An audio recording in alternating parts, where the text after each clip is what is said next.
Sweet. All right. So I'm Jonathan Poole, as you heard from the introduction, and I'm alongside my colleague here, Kirsty Embry, up here at the University of North Dakota, up in Grand Forks. Today, we're going to be talking a little bit about not just necessarily accessibility, but looking at it in a bit of a different light and how we can interpret that for either retention or engagement, or as Chrissy and I like to talk to it about, is persistence within learning and education. So without too much longer, we're going to get all set up here. I just got to click my slides. There we go. And we're going to be talking about two larger sections of items. So our main agenda here today is redefining accessibility and retention. Now that'll be looking in terms of common definitions, even into accommodations versus accessibility, and then retention versus persistence, which is a conversation we've had a couple of times. Then we're going to be looking into helping all to learn, a UDL, universal design learning approach to persistence, and how this can work with all students have needs, building persistence through access, removal of barriers, and what exactly is UDL and things alongside that. Now we'll make our way into redefining accessibility and retention. So first off, I'm going to hand it off to Christy, and then we're going to be kind of bouncing back and forth here. So you'll be hearing from both of us during this time. Okay, so can everyone hear me okay? I hope. Sorry, I'm recovering from laryngitis. So the first thing that we wanted to do was to define a couple of different terms for everyone, and talk a little bit about the reasons why we were choosing what we were choosing. So I think two of the most common definitions are understandings of accessibility. If anyone uses that word, I think usually what we go to, first of all, is the accommodations process. And then we also typically also think about accessibility in terms of physical spaces or even course resources. And there's absolutely nothing wrong with any of these definitions at all. We will always need accommodations, and that accommodations process is really important. You really can't get away from the fact that if your physical spaces aren't accessible, then learning can't take place because people literally can't get there. And course resources are really, really, really important as well. But we kind of wanted to move it beyond just those definitions of accessibility to also making your assignments themselves more accessible in many different ways. So that was our first. If you want to go ahead. My bad. Yes, so even alongside what Christy was talking about is all students have needs, right? But oftentimes with accessibility, we really interpret that to more of a specific subset of needs. Either they be visual impairments, auditory impairments, and they're not necessarily impairments. They could just even be difficulties as well, even physical difficulties. Like, what if I walk with a cane and I need to traverse campus to go to a lab? Or in my instance, I personally have hearing loss on my left side. So it's really hard for me to hear very soft-spoken individuals just because I'm not able to hear it anymore. So in that case, it's more of all students have needs, and they often vary quite greatly across many different aspects. But oftentimes with association to accessibility, these often get kind of pigeonholed into an aspect of very particular subsets of we need to work with student services or disability services and everything else. And that's not necessarily true the way we kind of look at accessibility in regards to how we can best work with that. I am having a hard time with my slide movements. There we go. So moving past the aspect of how we normally look at accessibility, I like to interpret this a little bit differently and look at it as, why can we not look at accessibility within a course as students who need more exam time, or they need due dates elongated either for personal needs, family needs, or maybe they're just really busy. Oftentimes in education now, we're having more adult learners come back either for MBA programs or all sorts of stuff. So why not try and have that engagement and access to that learning be as open as possible? And that can take forms of different assignment types. Now, we'll get into that a little bit later, but this can even be extensions, even in terms of a lot of courses now are either hybrid or online, not just face-to-face anymore. So you can have that doorway being opened for students to become more more adept to fully access all this information within your course, your knowledge, and your expertise within it. And this expands to many other pieces of information here. So when we're talking about retention, we were thinking in terms of how do we make course materials and course assignments more accessible, but then what's the point of that? And I think one of the things that we oftentimes think about after the fact is retention. So this word tends to be very administrative in nature. So it's usually admins who are saying your retention rates aren't very good. We need to boost those somehow. And it's usually left like the somehow is nobody knows how to do it, or faculty or even staff don't have the resources to boost that retention. It's just sort of a catch-all term, and it's almost always focused on the post-course results. And we wanted to move the conversation a little bit beyond that. So rather than thinking about accessibility only in terms of course documents and retention in terms of something that we do after the fact, we thought that it was a really good idea to think about it in terms of student persistence. So what can we do to help students persist in the course?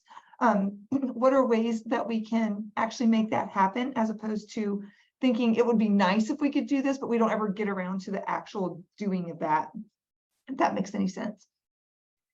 So essentially what we're thinking here in terms of retention is that retention is more of a static noun. So it's something that we do to students and something that we assess after the fact. But persistence is a much more action-oriented verb, and it's something that we do with students or alongside of students. So how do we make it so that they can continue engaging with the course? How can we make it so that they can engage better with the course material? How can we make it so that they can engage, access the material and then engage with it and then persist all the way through the end of the course, and then hopefully also in a program, because this is something that you can do on a course level, but this is also something, I think, persistence that we can do for majors as well, or other courses of study.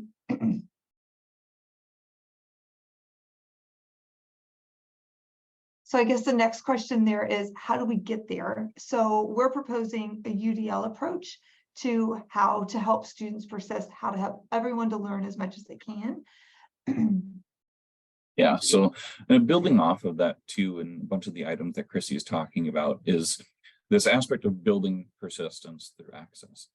Is oftentimes when you look across many different programs, their learning styles or their approaches to learning styles are very different. Either it be assignment types, either it be lab builds, or all sorts of things. Is this process of building access towards engagement and persistence is all about incorporating those different styles of learning. Now, a lot of people would say, well, that's really difficult to do. How do I best incorporate all these individuals into my course or my materials differently? And oftentimes this is easily navigable by simply letting the student make that call. Because rather than you trying to plan or, hopefully come to the conclusion of what a student may ask you to do their assignment as, rather you can build your approach for learning in regards to, we think of often with rubrics or how I would grade or how I would assess a certain skill set for something, and going, okay, well, instead of a paper, what if I as a learner wanted to do a video? Now, in terms of an educator, I might say, okay, well, as long as you still cover the main aspects of the assignment, then that should be fine, because the only difference really for me in terms of grading is it's just a different medium for me to grade. So it's not necessarily a real hurdle to overcome, but it's an interesting way to have students become self-engaged with your process, but still be individualized with it. So it's almost like they're steering the ship of sorts alongside you. And it builds that process of persistence through just giving them the ability to access your coursing materials, how it best works with them. This also ties in with the enforcement of the learner's involvement, because giving them those avenues really lets them become not only more persistent, but oftentimes you get better quality work and deliverables. I've seen this personally within my own communications class, where I have students make podcasts. Now, some students have auditory issues. that come up, or let's say, post-pandemic, they have COVID or they have other respiratory issues and stuff like that. It just happens. So rather than that, they can do a script for their assignment instead, and I can reinterpret, yeah, this is what it would look like. Maybe they're having a guest and they just have a written conversation about it. So there's different forms of reincorporating the aspect of doing your assessment or involvement within a course, but you're really letting the student bring home that personal drive. That reinterpretation of the carrot before the horse is kind of a framework that I work with. This is, rather than tell a student, well, if you work really, really hard, then you get this grade.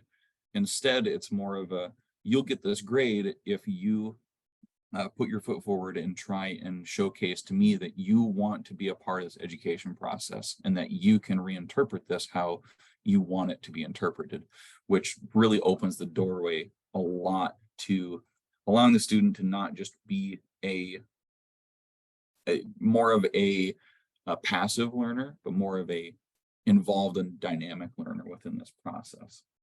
Now, off of that, there's always going to be barriers. It's complicated to do, I will admit, but it's more of a slower approach, if you will, for this, because I think of it in terms of when I was a student, allowing for hurdles to be overcome. If I'm having a hard time in a course, I would rather try and give my professor or my university a different pathway to resolve that issue.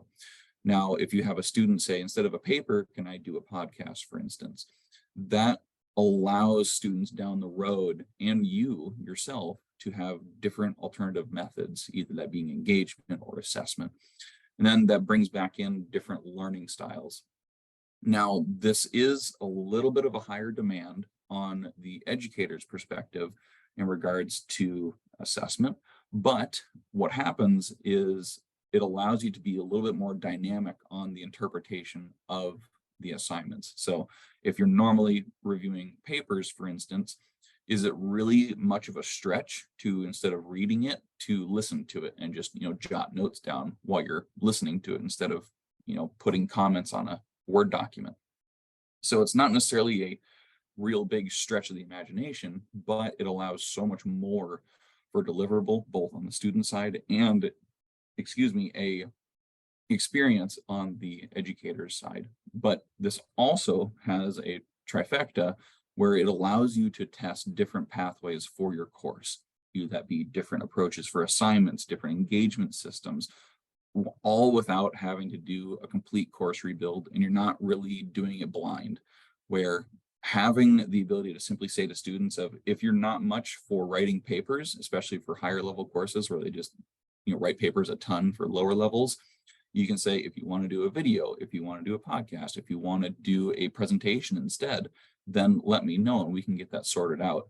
Because then you can see, what do students more lean towards, what works better, what has better interpretation of this content. So it really allows you as an educator to almost have more fun with it rather than it being stagnant. So access is kind of multifaceted, where it's not even just you yourself, the materials, removing barriers for students, but also bringing in that persistent aspect as well. So the name that we use to describe what Jonathan is talking about is UDL, in case you're not familiar with this term. So just a little bit of background behind UDL. It was started as universal design, and it was started for architecture and design, specifically around disability. So think curb cutouts.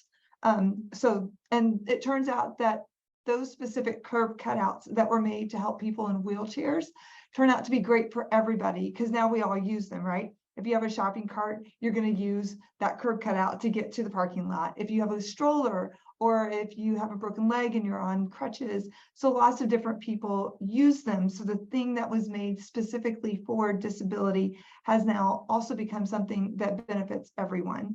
And we take this idea from architecture, and then we apply it to pedagogy, and we apply it to learning in the classroom. If you want to go ahead. So essentially, CAST, which was once upon a time the Center for Applied Special Technology, and they no longer go by that name. Now they're just known as CAST. came up with what we call the UDL framework. Sometimes it's also called UDIL, which is Universal Design in Learning, or UDFL, which is Universal Design for Learning. They're all essentially referring to the same thing. So their framework, their UDL framework, has a threefold purpose. So first of all, they want to create what they call expert learners, which means students that are highly motivated, highly engaged. They have specific goals that they want to reach in your courses, and they want to accomplish those goals. And in order to get there, a UDL has to recognize that learners come from a variety of different backgrounds. And we all know this from teaching, right? So we know that they come from different socioeconomic backgrounds. We know that they come from different cultural backgrounds. We know that they have a variety of needs, and that they are all faced, even if they're not visible and seen, they all face multiple barriers. So, and sometimes that barrier is just being not engaged with the course material. They just don't have a personal connection to it. And they may have learning disabilities as well that further complicate that. So UDL doesn't fault the learner for having these barriers in place. Instead, it says that the barriers inhere in the learning environment. And so UDL wants to change the entire learning environment, or at least parts of the learning environment, because there are just some things that are non-negotiable. So, so that's what we're talking about when we're talking about UDL. We're coming back to this framework that Cass put together, and is trying to create a really super engaged learner that we would all like in our classrooms. And then there are three pillars in UDL. These are a little bit difficult to understand if you don't have examples. So I'll give you some examples as we go through this. But they want multiple means of engagement, which means that you give students a different entry point or a different engagement point. So say you have a student who doesn't particularly care for writing, and you're not in a course that would require writing. There are certainly courses that do, and then that's non-negotiable, right? So when we're talking about UDL, it always gets tailored to the course content and what the course is supposed to be accomplishing. So, but that means that in a course that didn't necessarily, wasn't necessarily writing goals focused, that you could give them multiple levels of engagement, right? So they could create a paper, they could write a paper, they could create a podcast, they could do a video, even within courses that have specific requirements like a writing course. Just because you have to have them write doesn't mean that it has to be in a traditional research paper sort of mode, right? So they could explore writing in like a magazine format, or writing for the web, or creating a transcript for a podcast. So lots of different ways to incorporate writing there. And then that gives them some choice, right? How do they choose to engage with it? Some kids may really do well with a traditional paper. Other students may not so much, right? They may really enjoy like the more visual aspects of writing. So they may want to create a magazine layout. So that's what's meant by means of engagement. That also really wants to push multiple means of representation, which is essentially like, how does the information get represented and how do they access it? So you can think about this in terms of like a video, right? So you may have visual information that's presented, but audio captions are super helpful for a slew of students, right, or learners. So deaf and hard of hearing students will 100% benefit from that. They can't access that information in any other way. But students who are in a loud, noisy environment would also benefit from those captions. They can access that material better, we would hope. And even ESL learners learn really well with those captions, because that's an extra layer of language support that they need. Or if you've been teaching for a while, I think a lot of us realize that it's not just ESL learners who need that additional like reading support. It's everyone needs that. And then there's multiple means of action and expression, which kind of ties in with multiple means of engagement. So creating ways that students can express themselves, or that they can show you that they've learned. So as many different ways as you can work into your course is a really good way to create that persistence. Because at the very least, a student can't come back to you and say, well, you didn't give me any choices, so I didn't really care, so I didn't really do very well, even though I know that I can do better. Instead, you said, you've had all of these different options. So choose the one that appeals to you the most, or the one that you think you're going to get the most bang out of your buck, so that a student can't come back to you and say, well, you didn't give me any opportunities to take control of my own learning. is essentially what UDL is doing. So when we are talking about using UDL, here are a couple of things that we don't want you to do. So first of all, we're not talking about differentiated learning opportunities here. Don't feel like you have to go create, if you've got a class of 20 students, that you have to go create 20 different assignments. You do not have to do that at all. We're talking about one assignment that you maybe tweak and give them multiple avenues of expression. Also, we don't want you to be using multiple rubrics to score assignments. Bad idea. So if you have a debate opportunity and you give students 3 different ways to stage that debate with classmates, with themselves, or maybe with you, the instructor, you wouldn't need 3 separate rubrics. You would just need 1. So if you can't do it with 1 rubric, then you're doing UDL wrong. Is a pretty good way to think about that. And then the other thing that we don't want you to do is we don't want you to use UDL course over an entire course. If you try to completely overhaul a course, it's probably going to feel very frustrating and overwhelming to you and students. So we recommend you just start with 1 assignment and just try to branch off from that. So when you are using UDL to create persistence, make small manageable changes. So just change 1 assignment or change 1 part of the course, right? Don't try to create a whole UDL course without having done this in little steps and finding out what works for you and what works for students.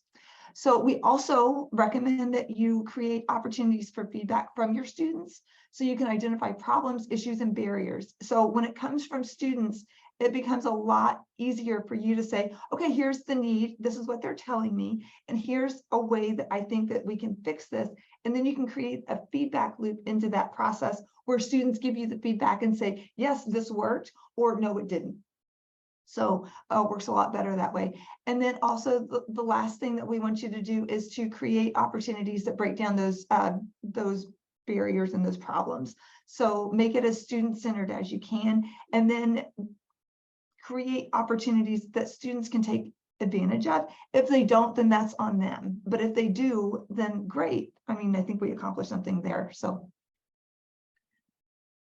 And then we had just a couple of examples just to kind of help throw this into relief and make it more understandable. So, for example, if you had a first-year composition course, students come to you and say, we really hate this research paper assignment. You're still sort of constrained by departmental needs. You have to collect research papers at the end of this so that you can use this for accreditation purposes to talk about like how strong the program is. But you can also have them create that research project earlier in the semester and then let them remediate it so that they could take what they learned about argument, show to you what they've learned about argument and research, and then have them create it in a different visual way. So they could do a magazine layout, a blog, a podcast. I used to teach English, so I did this all the time. Sometimes I switched it up and I had them do the magazine layout first, that then led into the research paper assignment. I mean, it worked well both ways. So that's one example. And I'm not sure how we're doing here on time. A second example. About right. About right. Okay. So I'll hit this example and then we'll wrap up. So I, as an instructional designer, I work with one of the instructors here at UND who has anatomy and physiology. The barriers in this class are staggering. So, and the first one is just the sheer amount of material that you have to cover. And typically the way that understanding is assessed is through exams. This particular instructor used a lot of UDL, and she created a lot of opportunities for students who didn't excel at the traditional multiple choice or identification exams to show that they understand how anatomy and physiology works. So, for example, she has image-only slide presentations with blanks built into them because she understood that one of the things that prevented students from showing her that they learned was that they weren't taking good notes. So she forces their hand right at the beginning. She does include multiple choice quizzes and tests because that's just the standard part. That's non-negotiable in a course like this. But then she also asks them to synthesize their knowledge, and they always have to submit drawings of anatomical structures. They don't have to be good drawings, they just have to be drawings that show, right? Because again, she's not looking at, are you an artist? She's looking at, do you understand anatomy and physiology? So that sort of guides the way that she grades these. And then she also asks for short essays that ask students to apply their knowledge to real life situations. So for example, they have to go to a sporting event and they have to identify a specific movement that an athlete uses, and they have to identify the anatomical and physiological structures there. So giving them plenty of opportunities, and some of these are not even required. Some of these are optional in her course. So giving them as many different opportunities to learn material as possible. Yeah, and even with what Chrissy's talking about, these are just a few examples, and they sound very complex, but they're really not. Oftentimes with this approach, or even this framework, if you will, it's not a, go absolutely wild and do everything at once. It's more of a piece by piece type of approach, because it's like trying to eat a whale. You can only do it one bite at a time. It's impossible to try and overcome this entire thing. I often, when I'm talking with faculty, we're like, well, I have students who really aren't doing very well on this type of assignment. I'm like, okay, well, just change that assignment or just give them a different avenue, because allowing for this more dynamic approach for your education, your expertise, your knowledge that you're trying to get students to better understand really allows not only a better learning experience, but a better teaching experience. You often get far more engagement, far better reception of the material, and for your willingness to be adaptable. Yes, it's a little bit more demanding, but in all honesty, it's really not that much work for the type of deliverable and what you receive from it. So again, these are just a few examples. Christy and I really love and enjoy talking about this quite a bit, but otherwise, that's kind of all that we have for you. This is more of a theoretical demonstration and more of a chat of ideas rather than a specific answer for certain cases, because with UDL in particular and this type of approach, it's a very one-off almost for particular content, as Christy was talking about, is you build it for the course materials rather than here's our approach for all of medicine, for instance, and it works perfectly and flawlessly. That's not really true. It's like with anything for learning. So, but I know we're pretty short on time here, unless Connie or anybody else has any information for us, but that's kind of all we have. Thanks so much for hopping in and listening to us and letting us ramble for a while.